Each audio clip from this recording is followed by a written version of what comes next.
2020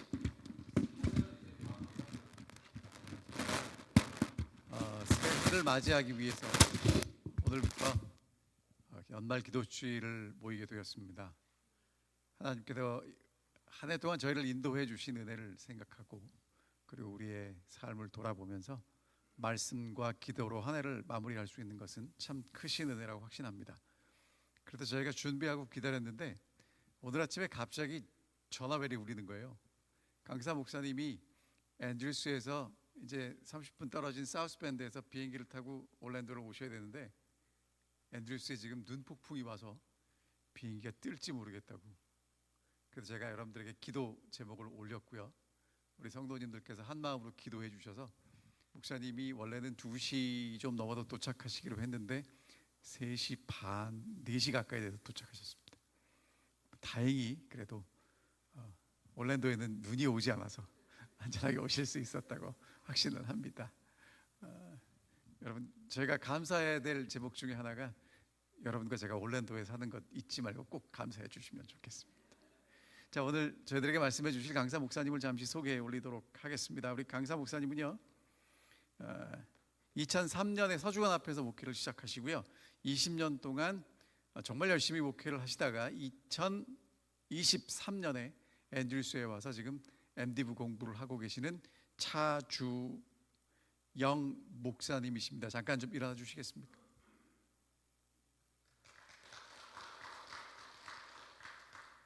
그래도 제가 이번에 기도주일 강사 목사님을 어떤 분을 모시면 좋을까 하고 기도하고 이렇게 있는데 한국에 있는 제 친구하고 이제 전화를 하게 됐어요. 그랬더니 차주영 목사님을 아주 적극 추천하면서 올랜도 중앙교회가 큰 은혜를 받을 거라고 그렇게 추천을 하셨고요. 또 그래서 저희가 모시게 되었습니다. 차 목사님 정말 마음이 따뜻한 목사님이시고요. 이번에 그동안에 경험했던 하나님의 은혜를 이 시간에 나누어 주실 것입니다. 이제 목사님 말씀을 통해서 다시 한번 하나님의 은혜를 돌이켜보고 올 한 해를 잘 마무리할 수 있도록 하는 기회가 되었으면 좋겠습니다. 이제 목사님 나오셔서 말씀해 주시겠습니다.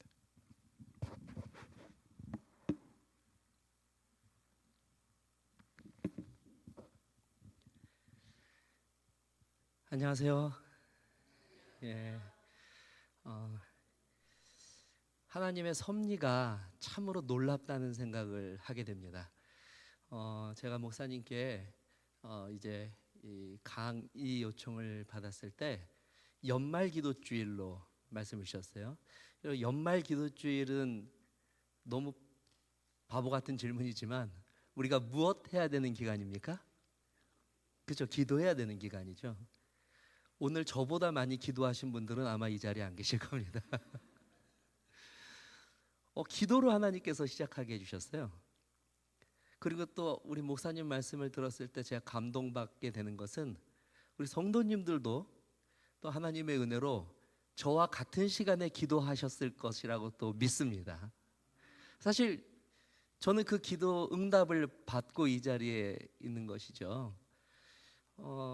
눈폭풍이 아침에 눈 뜨자마자 핸드폰에 눈폭풍이 왔다는 경고 메시지가 얼마나 많이 왔는지 몰라요. 일어나자마자 창문을 열었더니 어제까지 잔디가 보일 정도로 이렇게 파릇파릇했는데 온 세상이 하얀 겁니다. 제 낯빛도 하얘졌습니다. 큰일이다. 내가 오늘 공항도 가야 되고 비행기도 타야 되는데 그 아침에 제가 제 친구에게 좀 데려다 달라고 연락을 했는데 그 친구에게 전화가 오는 거예요. 오늘 정말 갈 거냐고. 그래서 제가 목사님께 전화를 드렸어요. 목사님 이제 이렇게 됐습니다. 사실 내심 그 정도로 심하면 안 오셔도 됩니다. 우리 목사님의 이 기도에 대한 믿음이 얼마나 좋으신지 우선 출발해 보십시오 그러시더라고요. 그래서 제가 그 친구에게 안 된다, 가야 된다. 그래서 가는 길에 얼마나 많은 기도를 했는지 몰라요. 왜냐하면 고속도로 위에서 차들도 거의 없는데 눈은 계속 내리죠. 또 같이 가는 이 친구가 운전에만 집중하면 좋겠는데 무슨 이유인지 그렇게 떠드는 거예요. 그래서 제가 막 마음을 졸이면서 갔고 사람도 별로 없는데 희한하죠. 다른 비행기들은 이렇게 캔슬이 되는 비행기들도 있는데 제 비행기는 계속 게이트를 바꾸는 거예요. 네, 4번에서 3번 그리고 2번으로. 아마 여러분들이 그 시간 기도하고 계실 거라고 믿습니다. 그리고 결국에는 비행기를 태우고 비행기 안에서 얼마나 오래 앉아 있었는지 몰라요. 기장이 급기야 문을 열고 나와서, 원래 기장이 문 열고 나오는 거 거의 흔치 않지 않습니까? 나와서 제가 영어를 잘 못하지만 단어를 딱 귀에 박히는 게 눈이 드라마틱하게 온다는 거예요. 드라마틱, 이게 굉장히 이게 놀라운 단어입니다. 드라마 같이 내린다는 거예요. 기대하거나 생각하지 않는데 막 눈폭풍이 몰아치니까 비행기가 못 뜰 수도 있다. 근데 그 비행기가 뜨는 겁니다. 아멘 해주셔서 감사합니다. 사실 저는요 얼마나 무서웠는지 모릅니다. 창밖으로 오는 하얀 눈이 그냥 막 몰아치는데 비행기가 거기를 뚫고 올라가는데 말이죠, 여러분들이 기도의 힘으로 그게 올라갔을 것이라고 저는 확신합니다. 이렇게 기도로 우리가 시작하였기 때문에 이 연말 기도주일이 기도로 맞춰지기를 주님의 이름으로 축복합니다. 이 기간 동안에 저와 여러분들이 기도의 능력, 또 기도가 우리들의 삶 속에 어떠한 하나님의 은혜를 가져다 주는지 그것들을 다 경험할 수 있는 귀한 시간이 되시기를 간절히 바랍니다. 오늘 제가 정한 제목은요, 무궁하신 인자입니다. 한번 따라해 볼까요? 무궁하신 인자. 사실 이번 제목을 좀 미리 보신 분들은 이번에 이 차목사가 어떠한 단어에 굉장히 의미를 두었는지 금방 눈치채셨을 것입니다. 이 네 번의 제목에 다 뭐가 들어가요? 바로 이 무궁하다는 단어가 들어갑니다. 한국말 중에 이게 참 어려운 단어도 많이 있지만 또 생각해 보면 좀 깊은 의미를 담고 있는 단어들이 많아요. 저는 하나님의 은혜에 대해서 이야기할 때 영원하다라는 단어보다는 이 무궁하다라고 하는 단어를 쓰는 것을 무척 좋아합니다. 그럼 무궁하다는 뜻이 혹시 무엇인지 아셔요? 무궁하다, 영원하다는 뜻인데 조금 더 확장된 개념을 가지고 있어요. 이 무궁하다는 것은 무엇이냐면 공간과 시간이 끝이 없다는 뜻입니다. 다시 한번요, 공간과 시간이 끝이 없다. 저는 우리 하나님께서 가지고 계신 이 영원함을 표현하는 단어 중에 이 무궁하다고 하는 단어보다 더 하나님의 영원함을 잘 이야기하는 단어는 없다고 생각합니다. 우리 하나님께는 무엇이 없어요? 공간의 제약도 없으시고, 무엇의 제약도 없으십니까? 시간의 제약도 없으셔요. 그리고 그 하나님께서 그와 같은 무궁함을 오늘 저와 여러분들에게 선물로 주셨다는 사실입니다. 자, 연말 기도주일 첫 시간에 무엇을 하면 좋을까 고민하다가 제가 고민해서 내린 결론은, 기도하면 우리가 제일 먼저 무슨 기도를 먼저 합니까? 감사 기도를 먼저 하죠. 지난 2024년 이제 거의 저물어 가는데 2024년 동안 하나님께 얼마나 많은 감사할 것들을 가지고 이 자리에 오셨습니까? 오늘 감사 제목만 가지고 하나님께 기도하더라도 시간이 모자라신 분들이 아마 이 자리에 계실 것이라고 믿습니다. 근데 중요한 것은요, 더 본질적인 감사에 대해서 오늘 우리가 좀 생각해 보자는 거예요. 자, 먼저 좀 말씀을 본격적으로 시작하기 전에 미리 좀 말씀드릴 것은요, 저 어깨 좀 이렇게 좀 푸시고요. 마음을 좀 많이. 왜냐하면 제가 오늘 목사님께도 말씀드렸는데요, 제가 사경회나 주말 부흥회 뭐 이런 막 전도에 이렇게 부름을 받았다면 아마 이 자리를 거절했을 겁니다. 근데 지금 무엇이에요?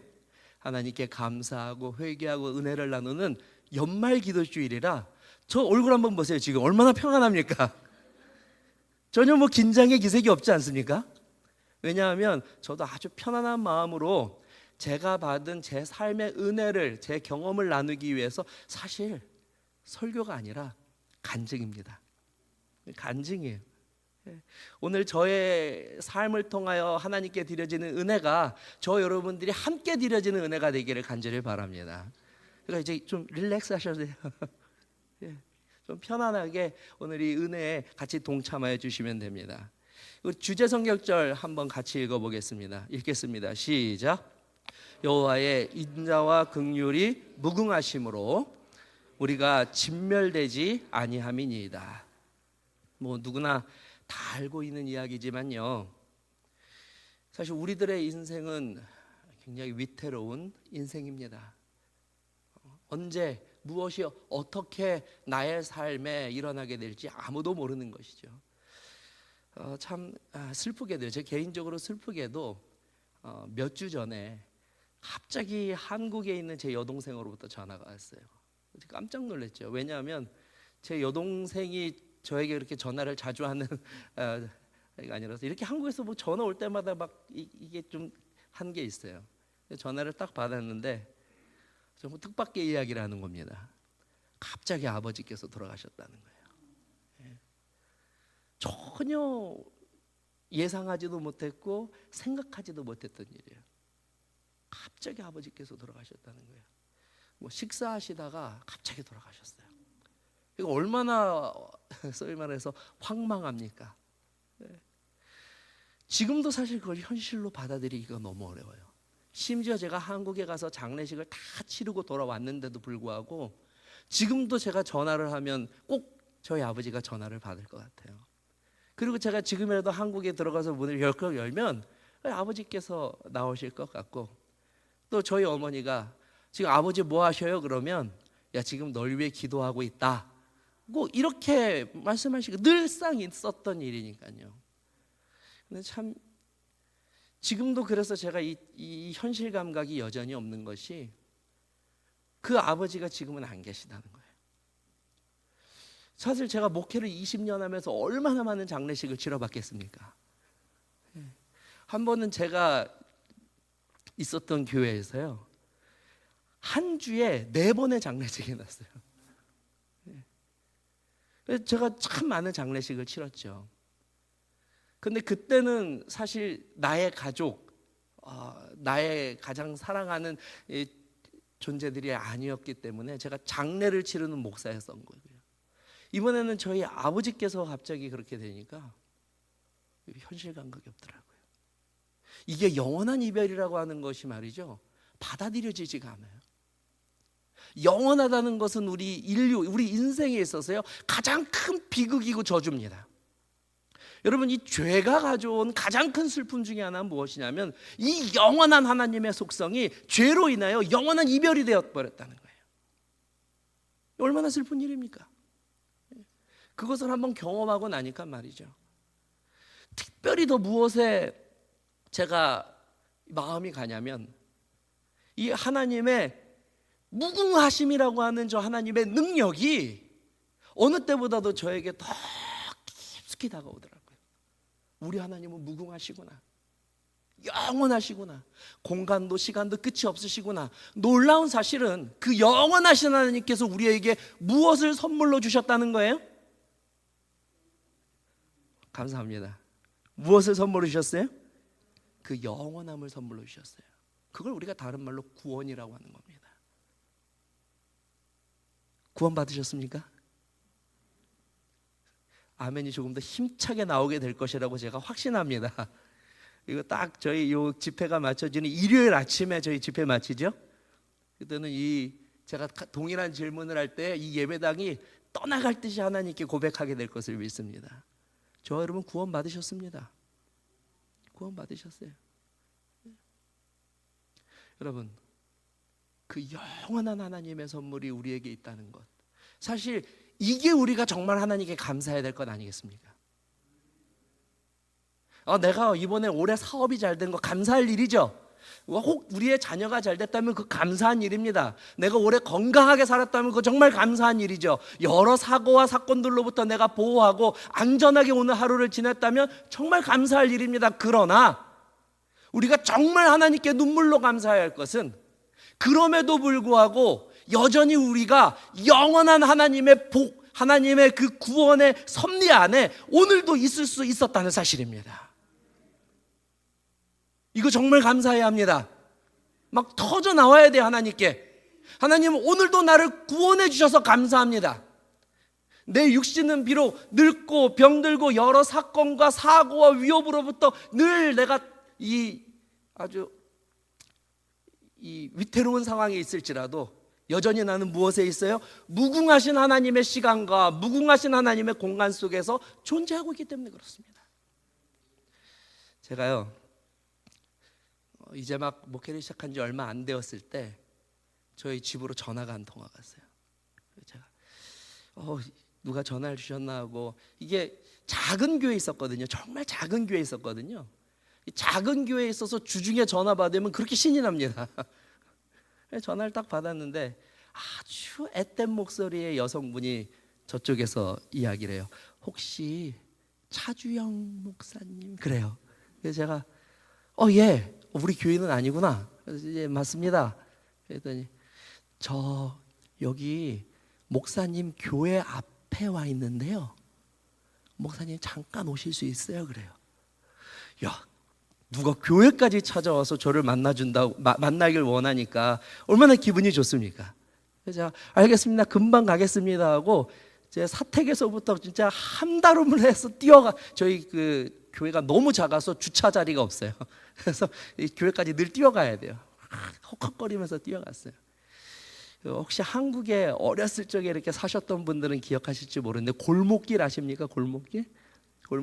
저희 교회가 딱 사람 두 사람 정도 지나갈 수 있는 골목 안에 있었어요. 가정집이에요. 가정집. 빨간 벽돌 기와집인데 그냥 거기다가 교회라고 이름만 붙여놨어요.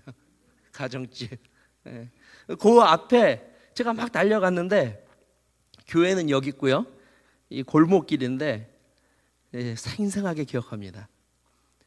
아주 젊은 여성분 한 분이 아기를 한 명 이렇게 안고 있고, 또 한 손으로는 또 조금 어린 여자아이 손을 잡고 있고, 그 옆에는 할머니 한 분이 이렇게 서 계셨어요. 4명의 여자분이 다 복도에 그 골목길에 남들 지나가면 이제 피해주면 안 되니까 딱 붙어가지고 교회 앞에 서 있더라고요. 자, 가가지고 어떻게 오셨습니까? 그랬더니 목사님이세요? 그래서 예. 그랬더니 교회 안에 들어가서 좀 목사님 얘기를 좀 나누고 싶습니다. 그러시죠. 저는 사실 다른 교회에 이렇게 다니던 분들이 이사 와서 이제 저희 교회로 오신다고 하는 건 줄 알고 뭐 아무 대수롭지 않게 그분들을 모시고, 좀 지저분하고 좀 냄새나는 교회지만 제가 모시고 들어가서 탁 앉혔어요. 이제 말씀해 보시죠. 그랬더니 그 여성분이 막 주저주저 하다가 갑자기 입을 열어요.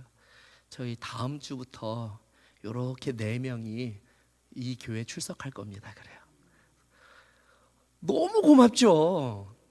예, 진짜 고마운 일이에요. 왜냐하면 저희 교회는 누가 찾아올 수 있는 교회가 아닙니다. 말씀드렸다시피 주차 자리도 한 자리도 없고 누가 지나가다 보면 절집인 줄 알아요. 교회 간판도 한자로 써가지고 다 절집인 줄 알아요. 근데 그런 교회에 이렇게 젊은 분과 교회로 오시는데 얼마나 좋습니까? 대환영입니다 하고 얘기를 했어요. 그랬더니 그분이 막 또 주저주저 하다가 근데 사실 저희가 교회는 처음입니다 그래요. 그때부터 좀 제가 좀 긴장했어요. 우리 교인이 아닌가? 그래서 교회가 처음이세요? 그랬더니 사실 정확하게 말하면 이 교회가 처음입니다 그래요. 이 교회가 어딥니까? 제7일 안식일 예수 재림교잖아요.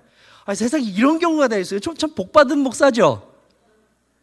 제7일 안식일 예수 재림교회를 4명이 제 발로 걸어 들어왔으니 얼마나 목회하면서 이보다 신나는 일이 어디 있습니까? 저희 교회가 처음이시면 교회를 다니셨습니까? 그랬더니 그분이 소개하기를 여기 계시면 저희 어머니신데요, 감리교회 권사님이십니다 그래요. 권사님 저는 그 교회 집사입니다. 그래서 제 딸들인데 오겠대요. 그러면 이제 여러분 이거 백발백중 뭡니까? 감리교인들이 한 가정이 우리 교회를 찾아와서 교회를 다니기로 했다. 이게 무슨 일입니까? 맞춰보십시오. 어떤 일이 벌어진 거예요? 일반적으로 성경을 읽다가 무슨 진리를 발견한 거예요? 안식일 진리를 발견하고 또 그걸 기대했어요.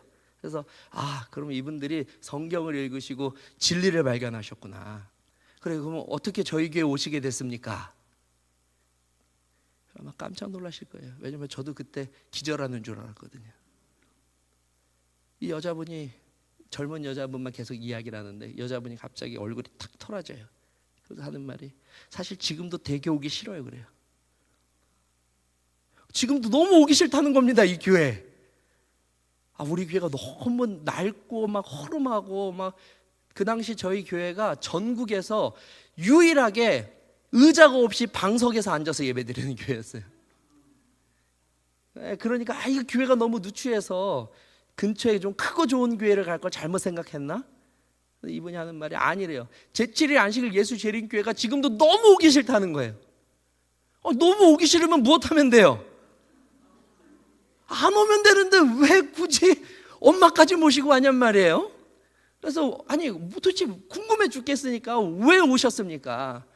그분이 하는 말이 저에게 우리 목사님이 가라고 그랬어요. 그래요. 누가 가라고 그랬다고요? 이 제7일 안식일 예수 재림교회는 대부분 지역명을 쓰지 않습니까? 내가 모르는 감리라고 하는 지역이 있나?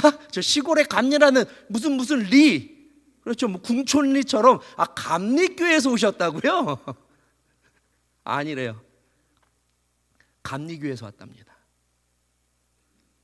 감리교회 목사님이 내일부터 제7일 안식일 예수 재림교회를 나가라고 그 권사님과 집사님과 딸들에게 얘기한 거예요. 그걸 가라고.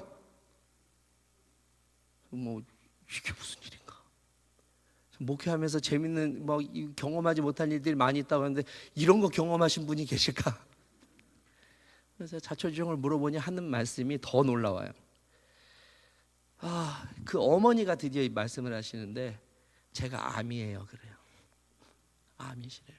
이 권사님이 이제 교회 가서 자기가 암이라는 걸 이야기하고 담임 목사님한테 상담을 했는데 그 담임 목사님이 갑자기 뭐라고 말씀하시냐면 권사님 살고 싶으세요? 그래요. 권사님이 당연히 살고 싶죠. 목사님 기도 좀 해주세요. 아니요. 목사님 기도는 하는 거고 우리 권사님을 위해서 제가 꼭 할 말이 있습니다. 그게 뭔데요? 제가 권사님 살리고 싶고 권사님 살아야 하니 권사님 다음 주부터 제7일 안식일 예수 재림교회를 나가십시오. 이렇게 감리교회 목사님이 그렇게 얘기한 거예요. 그래서 너무 놀라서 뭐 그런 목사님이 다 있습니까?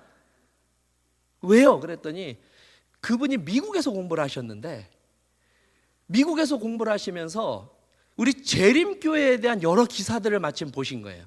특히 로마린다 그 장수촌 이런 걸 보시면서 다큐도 좀 있었다고 하죠. 이런 걸 보시면서 제7일 안식일 예수 재림교회 가면 뭐가 낫는구나. 병이 낫는구나. 암이 낫는구나. 이분이 거기서 확신을 얻으신 거예요. 그래서 어디를 가라고요?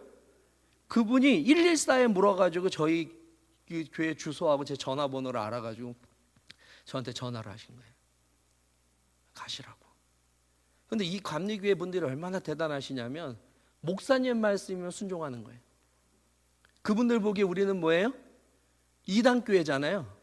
그런데도 누가 말씀하시니까 목사님 말씀하시면 무조건 순종한다고. 정말 왔어요. 이제 누가 난리 났습니까? 여러분 생각해 보세요. 누가 난리 났습니까?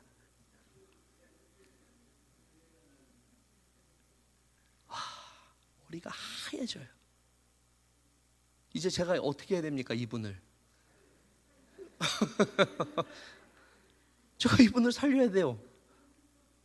엄청나게 여러분들이 지금 이렇게 웃으시지만 당시에 저는요 이루 말할 수 없는 프레셔를 받았어요. 제가 이거 합회에다 보고 했더니 저는 합회가 와서 도와줄 줄 알았어요. 막 보건부장 오시고 막 합회에서 어떤 지원을 해주다 했는데 합회장님이 기도하자. 차목사 잘해봐 그러는 거예요. 여러분 제가 알고 있는 건 뉴스타트밖에 없거든요. 과연 이분의 암을 내가 고칠 수 있을까? 근데 이거 안 고치면 이게 어떻게 저에게 뭐가 달려 있는 거예요? 여러분 제7일 안식일 예수 재림교회 명예와 제7일 안식일 예수 재림교회 평판이 이제 완전히 저에게 달린 거예요. 그때 제 나이가 30 이제 한 중반 됐을까요? 네. 그분보다 제가 먼저 죽게 생겼습니다. 그때부터 뉴스타트를 얼마나 공부를 열심히 했는지 뭐 교수님들 특히 김평환 교수님에게 제가 많은 정말 도움을 받았어요. 김평환 교수님 찾아가고 또 뉴스타트에 관련된 당시에 이상구 박사님 관련된 그런 자료집 이런 거 막 신학과 그 목회 시험 볼 때보다 더 열심히 공부했어요. 그걸 어떻게 했을까요? 제가 그 집을요 그냥 진짜 뭐 문턱이 닳도록 들락거렸어요. 얼마나 제가 그 뉴스타트의 진심이었냐면 김평환 교수님이 햇빛을 쐬야 되는데 유리창으로 들어오는 햇빛은 아무 유익이 없다고 저한테 그러더라고요. 그래서 제가 가서 그 거실에 있는 아파트 거실에 있는 유리창을 없애고요 거기에 비닐을 이렇게 발라놨어요. 그리고 이 권사님에게 하루에 몇 번씩 여기서 앉으셔서라도 햇빛을 꼭 쬐셔야 된다고. 그리고 청국장 또 저기 우리 저 시골에서 좋다 그러는 것도 갖다가 청국장 가루 또 갖다 드리고 말이죠. 전화해서 운동하셨냐고 제가 물어보고 현미 드셨냐고 얘기하고 말이죠. 물 몇 잔 드셨냐고 그러고 가서 체크하고. 정말 열심히 했어요. 정말 열심히 했어요. 진짜 돌아가신 분도 일어나실 정도로 열심히 했어요. 이게 이렇게 열심히 하면 여러분들 어떻게 돼야 되겠습니까? 아유, 감사합니다. 딱 이로써 뉴스타트가 또 우리의 기도의 능력이 또 이렇게 제7회 안식 예수재림교회를 찾아온 이분을 살렸다. 그러면 제가 지금 보건복지부장이 돼 있겠죠. 그런데 현실은 그렇지 않더라고요. 아무리 열심히 해도 이분이 조금 좋아졌다가 또 나빠지고 뭐 조금 좋아졌다가 나빠지고 저 마음은 점점 조급해 죽겠는데 조금 좋아졌다 나빠지고 조금 좋아졌다 나빠지고 그래서 제가 너무 마음에 너무나 큰 부담에 그 어린 나이에 목회 경험도 없는데 이러다 내가 목회를 끝까지 할 수 있을까 막 이런 생각도 하고 말이죠. 그런데 하루는 제가 그 집에 방문해 갔는데 아들이 있더라고요. 그래서 아드님하고 같이 이제 예배를 또 이렇게 드리고 그 권사님에게 또 위로하고 딱 하는데 나가려고 보는데 그 권사님이 그래요. 근데 우리 목사님하고는 인사하셨어요? 그래요. 그분이 아들이 아니라 그 간유교 목사님이시더라고. 방문으로 오신 거였어요. 그래서 제가 그분한테 가서 말씀 들었습니다. 근데 그분이 저한테 나가면서 뭐라냐면 제가 목사라는 거 신경 쓰지 마시고 저한테 목사님 우리 권사님 꼭 살려주십시오 그러고 가신 거예요. 제가 앞으로 방문도 안 오겠습니다. 그냥 목사님네 교인입니다. 대단한 목사님이시죠. 대단한 목사님이시죠. 정말 뭐 성도를 사랑하는 타 교회 목사님이시나 본받을 만한 목사님이셔요. 그래서 제가 막 부담이 더 되죠. 하루는 전화가 왔어요. 딸에게. 어머니가 아무래도 너무 안 좋으시다는 거예요. 안 되겠다. 이러고 있으면 안 되겠다. 그래서 제가 차를 몰고 가서 최철순 원장님이라고 저 지방에서 요양원 하시는 아주 유명하신 분이 계셔요. 그래서 제가 아예 그분을 모시고 저도 같이 들어갔어요. 그래서 한 달 동안 그분하고 같이 최철순 원장님 거기에서 같이 생활했어요. 조금 좋아지셨다고 이제 검사를 받으러 서울로 가신다고 그래서 또 제가 또 차로 모셔가지고. 근데 어느 날 전화가 왔어요.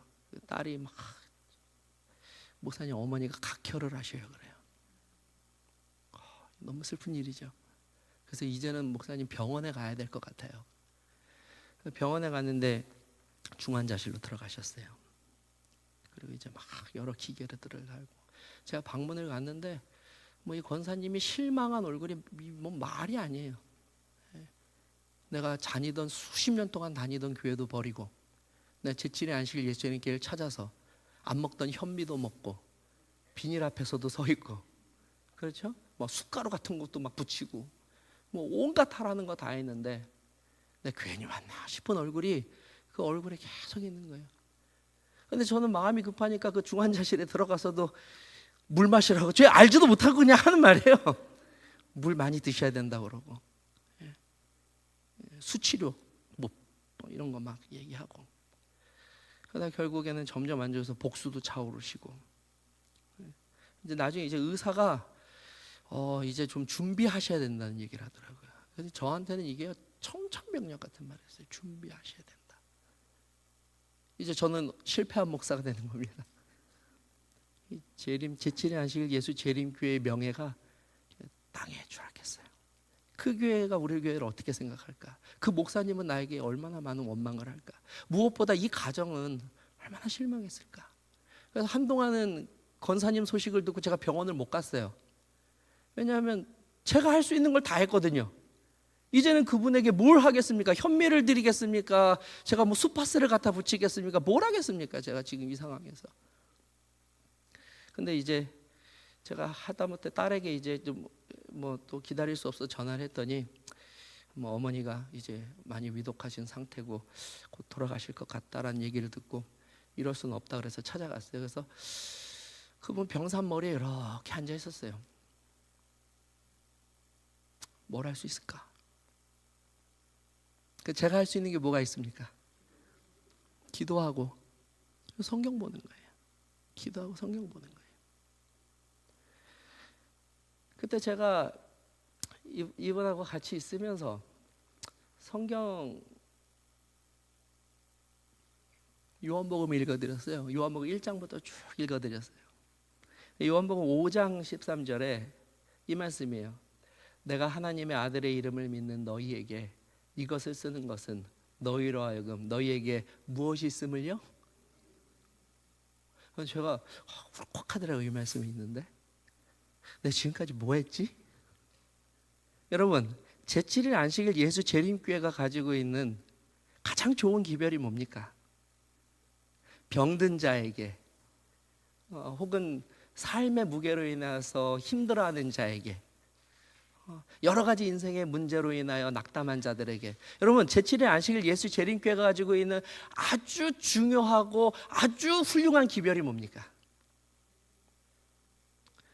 여러분 우리 제7일 안식일 예수 재림교회가 자랑하고 우리 제7일 안식일 예수 재림교회가 드높여야 되는 기별은요 하나입니다.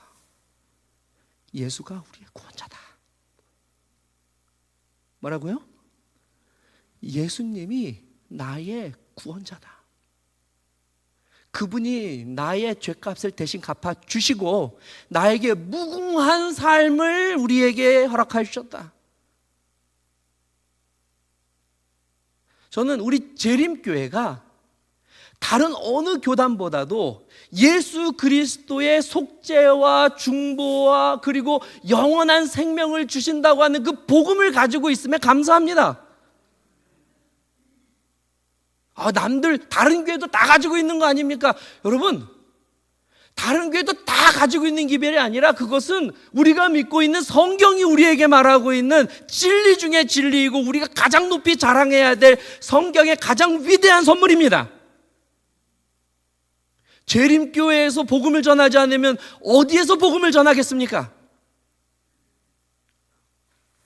그분 머리맡에 앉아가지고 성경 이렇게 쭉 읽다가요 저도 좀 쭈뼛거리긴 했지만 권사님 제가 더 드릴 말씀은 없고 제가 믿는 바 성경의 진리를 좀 집사님, 권사님에게 전하기를 원합니다. 권사님 평생을 예수님을 개인의 구주로 믿고 사셨죠? 그랬더니 그분이 이렇게 했다가 갑자기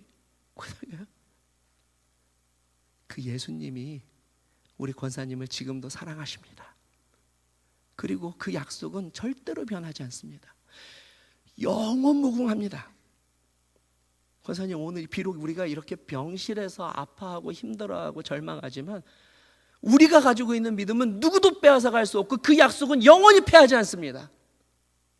그리고 말씀을 읽어드렸어요. 어떻게 됐을까요? 그 권사님이 저에게 여러 번 감사하단 말을 많이 하셨는데 그 병상에서요 그때 저에게 목사님 감사합니다 하는 그 진심 어린 감사를 제가 그때 듣게 되었어요. 우리 제7일 안식일 예수 재림교회가 복음을 전하는 교회구나. 우리가 예수 믿고 구원받은 교회구나. 우리도 여전히 그 진리 안에서 기뻐할 수 있구나.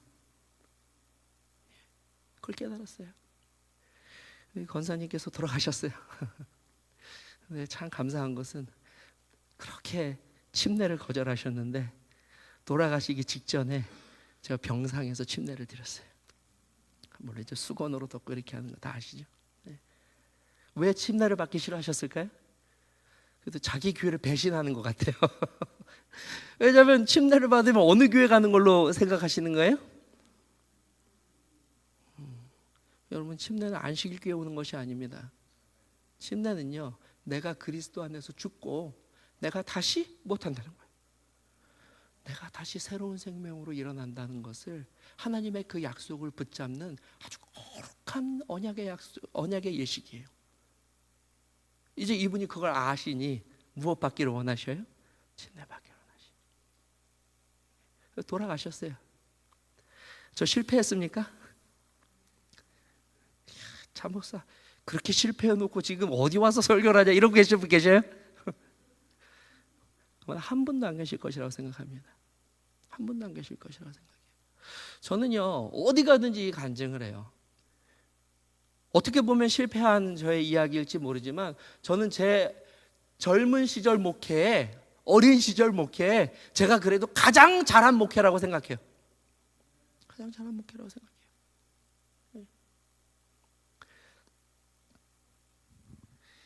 여러분들, 오늘 저와 여러분들의 구원의 확신은 어디 있습니까?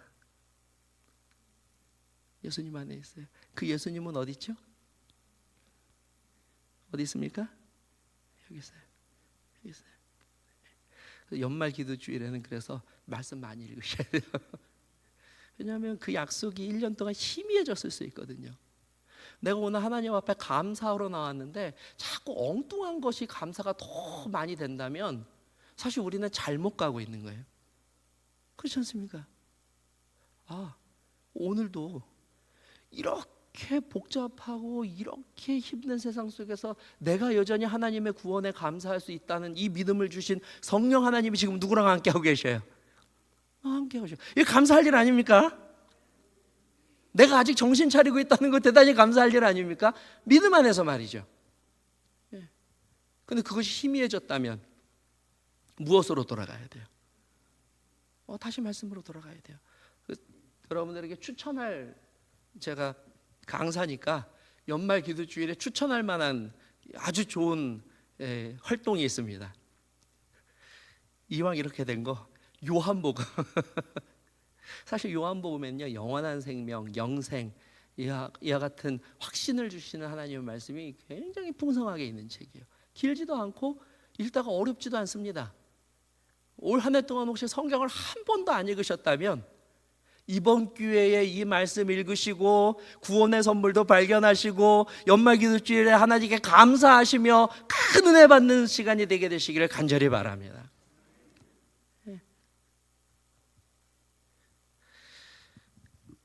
제가 이제 그 일이 일순으로 오늘까지 제가 목회를 하면서 제가 많이 알지 못해서, 다른 것들은 많이 알지 못해서 가는 교회마다 또 가서 또 만나는 이런 특별한 집회가 있을 때마다 예수 그리스도가 나의 하나님이시고 예수 그리스도가 나를 구원하신 분이라는 이 기쁜 소식을 서로 나누고 또 이것을 통하여 감사하고 그래서 함께 기도하는 일들을 즐겨합니다. 올랜도 중앙교회죠. 참 좋습니다. 눈도 안 오고 내리니까 뭐 얼마나 화창한지 몰라요. 제가 파카 이만큼 두꺼운 거 입고 왔다가 다 벗어버리고 말이죠. 그러나 이 좋은 곳에 살면서 우리가 더욱 감사해야 할 것은 우리가 누가 계시다는 거예요? 우리를 구원하신 하나님이 계시다는 것입니다. 우리 함께 주제 성경절 읽고 오늘 첫 번째 시간을 좀 마치도록 하겠습니다. 여호와의 인자와 읽겠습니다. 시작. 여호와의 인자와 긍휼이 무궁하심으로 우리가 진멸되지 아니함이니이다. 믿으시면 아멘 하시기 바랍니다. 오늘 저와 여러분들의 이 첫 기도의 시간이 이와 같은 감사로 충만하게 되기를 바라며 말씀을 마치도록 하겠습니다.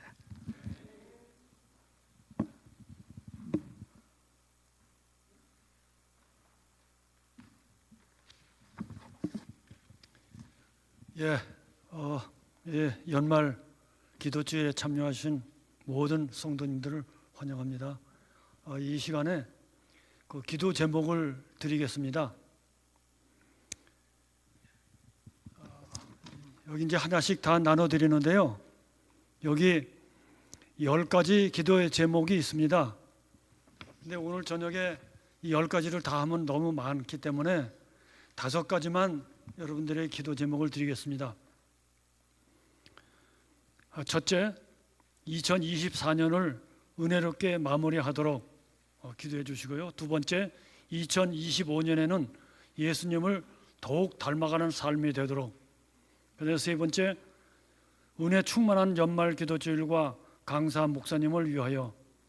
네 번째, 예수 재림을 기다리며 매일 준비하는 삶을 위하여. 다섯째, 2025년 신임 직원들을 위하여. 오늘은 이 5가지 제목을 드리겠습니다. 이제 각자 흩어지셔서 한 5분 정도 이 5가지 제목을 가지고 기도해 주시고 조용히 일어나시면 참여 부르고 강상원 목사님 기도로 마치도록 하겠습니다.